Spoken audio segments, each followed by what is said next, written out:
Hi everyone, this is Dr. Cole Handy Jones here with your handy physical therapy tip of the day. Today I'm going to talk about runner's knee, specifically IT band syndrome, and how to assess it and fix it. So let's get started.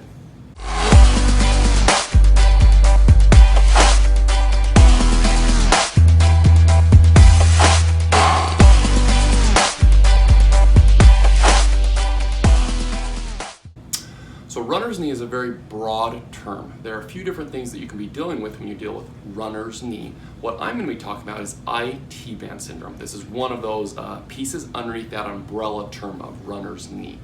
The first thing I want to do is talk a little about the IT band, what it is. I think if you understand better what this is and what its role is, you'll understand some of the exercises and stretches and things you'll do to try to get this better.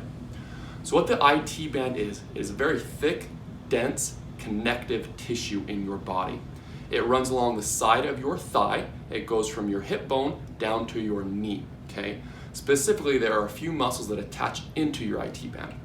The glute max, the glute medius, the tensor fascia latae, which is the TFL, and then your vastus lateralis, which is one of your quad muscles, and your bicep femoris, which is one of your hamstring muscles, okay?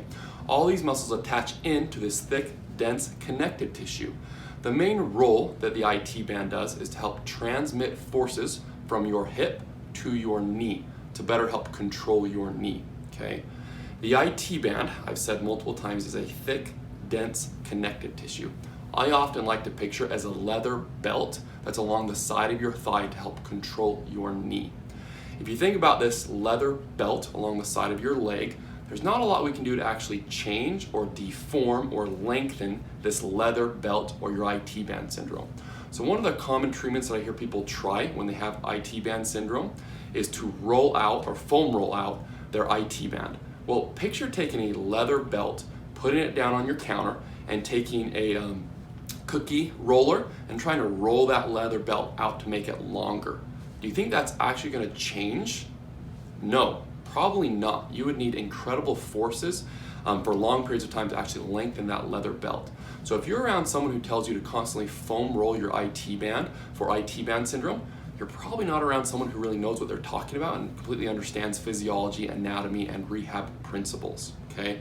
So I'll do a video in the future about what you can be foam rolling if you want to foam roll for IT band syndrome, but it probably shouldn't be your IT band, okay?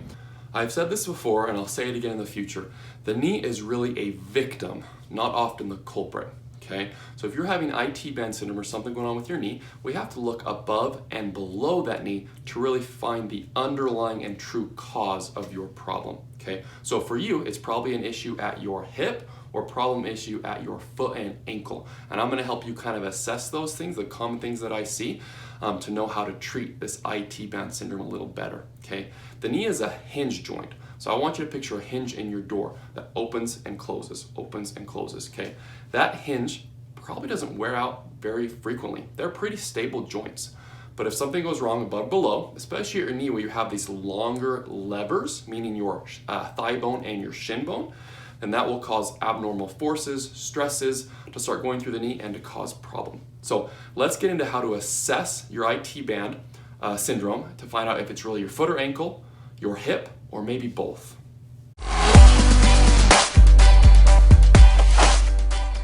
The first thing that I want you to assess with your hip is your hip strength, specifically your glute maximus strength and your glute medius, or some of your abductors, okay? I'm gonna show you two ways that you can do this to determine if your hip strength might be a reason for your IT band syndrome or your runner's knee, okay? So what I want you to do first is lay down on your back, okay? Laying down, we're gonna do a single leg bridge on each side. I want you to do as many reps as you can on each side to determine if you have a difference. So what you'll do, take one of your sides, it doesn't matter which you start with because you'll do both, okay? Bend up the knee, take the other leg, put it straight. You wanna keep this thigh in level with this thigh, okay?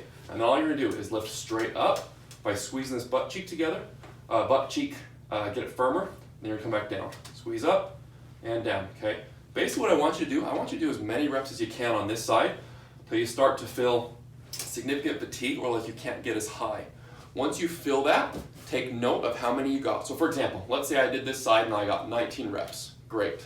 Let me now go to my other side and maybe this is my problematic side, okay? Same thing, I'm gonna straighten out this leg, and I'm just gonna lift straight up and down, okay, just like this. And same thing, I would do as many as I can until I felt significant fatigue, or maybe I wasn't getting as high as the other side, and I'd make note. Likely, if you're someone with IT band syndrome, okay, the example would be on this side I could get 19, maybe on this side I can only get 9 until I wasn't getting as high or having that significant fatigue. That would mean I'm dealing with some significant hip weakness, and that's probably one of the big pieces that is causing my IT band syndrome. Therefore, we really need to work some of our hip strengtheners, specifically with this, our glute maximus, which is huge to controlling our knee joint, okay? The next thing that I want you to do is to assess how many clamshells you can do, okay? So what you're gonna do is lay on your side, okay? I want your shoulders, hips, and ankles all in a line, almost as if there's a wall right behind you, with your knees bent to 90 degrees, okay? While staying on your side, you're gonna lift your leg up and back down, okay? Remember to keep those hips stacked. Don't roll back when you do this, okay?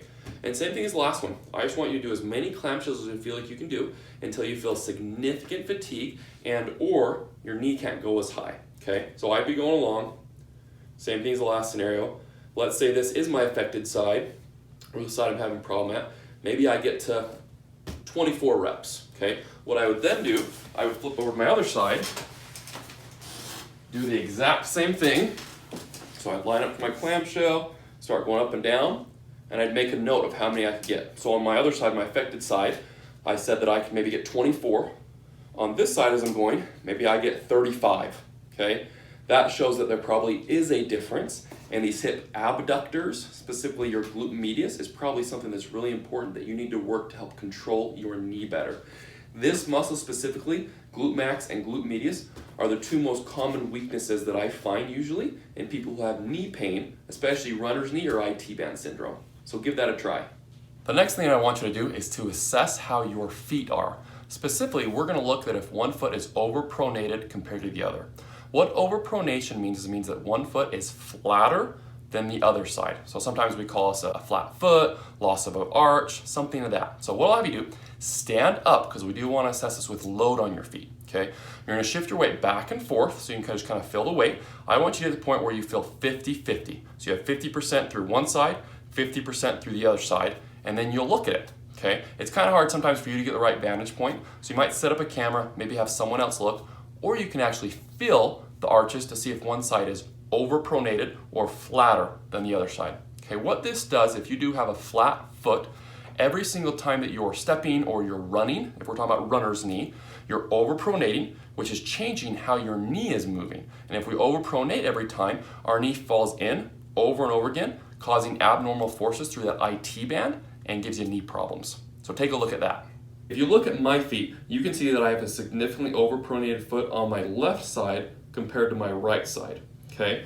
So I can just visually look at this right now, and I can see that this arch is much lower than this arch, okay? What I can also do, if I take my fingers and I just reach in, I can see how far I can put my fingers in on this side not very far at all, whereas versus this side, my fingers go significantly farther in there, okay? So I'm someone who has significantly overpronation on this left foot. I hope you enjoyed the video and found out how to assess your IT band syndrome issue to find out really what is the root cause. Because remember, if we can fix the root cause, we'll fix the problem not only now, but in the future as well. Look forward to my next video where I'm going to talk about how to treat these issues. So if you do find that you have hip weakness and or flat feet, I'm going to show you how to treat some of these issues. So look forward to that. So don't forget, if you enjoyed this video and want to listen to more, subscribe, hit the button, hit the thumbs up button, and put a comment down below. And we'll see you next time.